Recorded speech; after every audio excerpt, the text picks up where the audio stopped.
नमस्कार दोस्तों, आज की कहानी है कचौड़ी वाले का साया। एक छोटा सा गांव था, देवगढ़। देवगढ़ अपने सवेरे की चाय और गर्मा गर्म कचौड़ियों के लिए मशहूर था। यहाँ दो कचौड़ी वाले थे, रामदीन और शिवम। रामदीन बरसों से कचौड़ी बेचता आ रहा था। उसकी कचौड़ी में देसी घी की खुशबू, मसालेदार दाल और हाथ का स्वाद था। लोग कहते थे, रामदीन की कचौड़ी खाए बिना सुबह अधूरी है। लेकिन पिछले कुछ महीनों से सब बदल सा गया। अब भीड़ लगी रहती थी शिवम के ठेले पर। सुबह सुबह इतनी भीड़ की रास्ता जाम हो जाता था और रामदीन वो अपने ठेले पर अकेला बैठा रहता था और कचौड़ियों को ढकता रहता था। एक दिन दो बुजुर्ग आपस में बात कर रहे थे।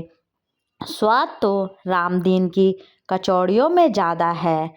हाँ भाई, पर जाने क्यों मन शिवम की दुकान पर ही चला जाता है।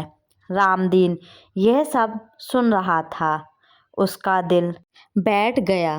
क्या सच में मेरे स्वाद में कमी आ गई, या फिर कुछ और ही खेल है। रामदीन सोचने लगा कि उस रात कस्बे में अमावस्या थी। सब दुकानें बंद हो चुकी थी, लेकिन शिवम का ठेला देर रात तक लगा हुआ था। घर पहुंचते ही उसकी माँ बोली, आज देर हो गई बेटा, वो नाराज ना हो जाए।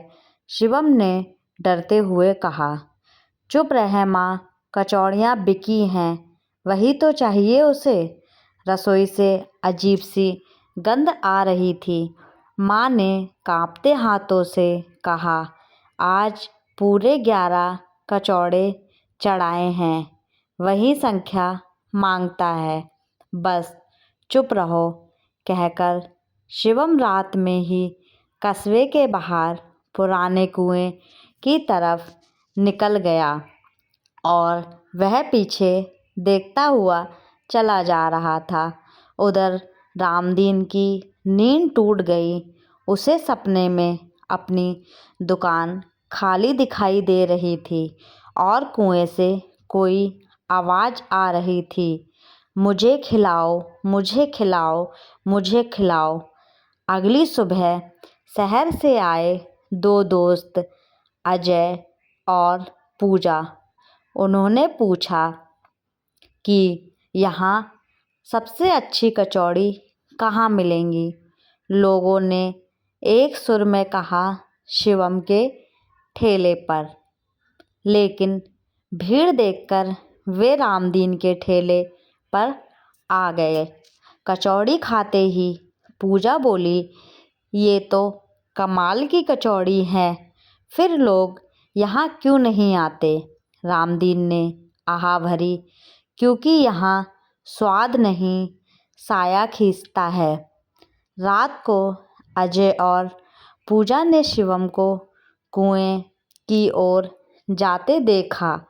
उनके पीछे पीछे रामदीन भी चल पड़ा। कुएं के पास ही पहुंचते ही ठंडी हवा चली। कुएं से किसी के चबाने की आवाज़ आ रही थी और शिवम फुसफुसा रहा था, ले आज की कचौड़ी, बस दुकान भरी रखना।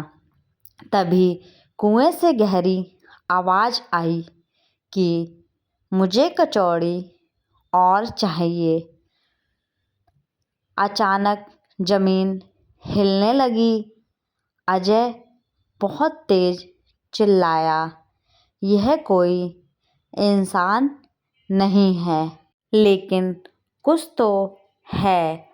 बहुत देर हो चुकी थी, लेकिन देर हो तो रही थी जिससे कि वह अगली सुबह कस्बे में हड़कंप मच गया। रामदीन, अजय और पूजा तीनों गायब थे। कुएं के पास सिर्फ टूटी हुई कचौड़ियों की थाली मिली और शिवम वो रोज की तरह मुस्कुराते हुए ठेला लगाता रहा। भीड़ पहले से ज़्यादा थी। कहते हैं देवगढ़ में आज भी अमावस्या की रात में कुएं से कचौड़ी चबाने की आवाज़ आती है और लालच की कीमत कभी न कभी ज़रूर चुकानी पड़ती है। अगर आपको ये वीडियो अच्छी लगी हो तो चैनल को सब्सक्राइब, वीडियो को लाइक करना ना भूलें। धन्यवाद।